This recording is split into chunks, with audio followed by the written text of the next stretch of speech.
तर हो ना ग विप्रा, तू खाणार ना? खाणार बोलते.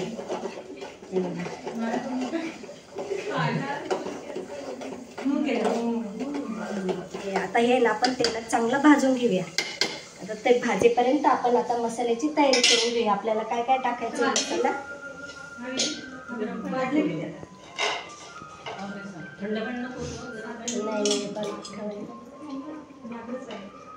आता आपण मसाला आहे ना काढून घेऊया. आता मी सगळं हे अंदाजेच टाकते, तुमच्या आवडीप्रमाणे आपण टाकायचं. तर पहिले ना मी थोडीशी मिरची पावडर टाकते. हे ना मिरची पावडर यासाठी लाल रंग छान येतोय. ही थोडी मिरची पावडर टाकलेली आहे.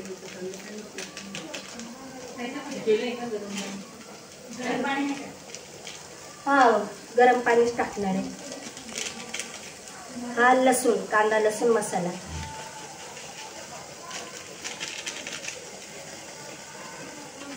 आणि आपला हा घरी जो बनवलेला आहे हा सुद्धा कांदा लसूण मसालाच आहे.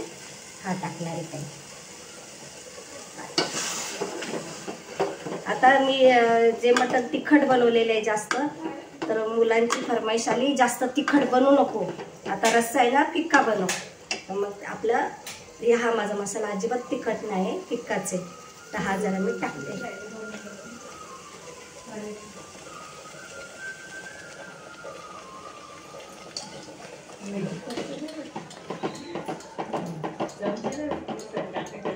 अंदाजे आहे आपलं सगळं. आता हे छान असं फ्राय करून घ्यायचं आपल्याला, मस्त तेलामध्ये असं भाजून घ्यायचं.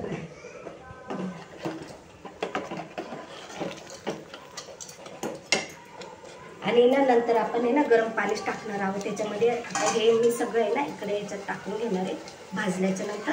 आणि नंतर पाणी ह्याच्यात गरम करूनच टाकायचं. जर हे थंड असतं ना तर थंड पाणी टाकायचं. आणि आता आपलं हे गरम आहे ना तर गरम पाणीच टाकायचं, म्हणजे भाजीला चव चांगली राहते.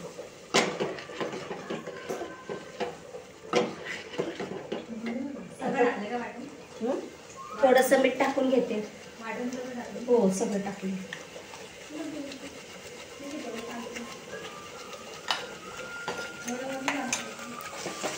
कारण की मसाल्यात मीठ टाकलेलं असतं.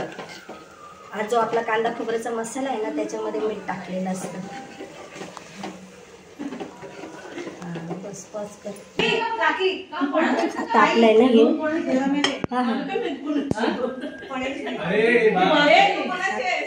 आता आपलं हे बनवून झालेलं आहे.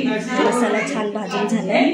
आता आपण जे हे मटण शिजवून ठेवलं त्याच्यामध्ये आता आपण हे टाकूया.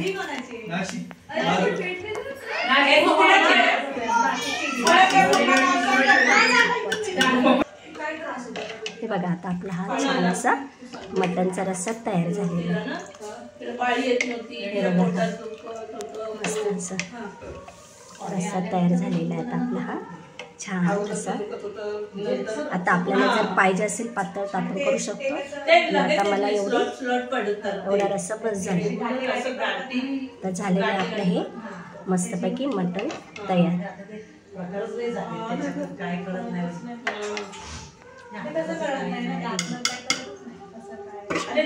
बघा तर मैत्रिणींना तुम्हाला हा माझा व्हिडिओ कसा वाटला ते नक्कीच मला सांगा. लाईक करा, शेअर करा, सबस्क्राईब करायला अजिबात विसरू नका. धन्यवाद.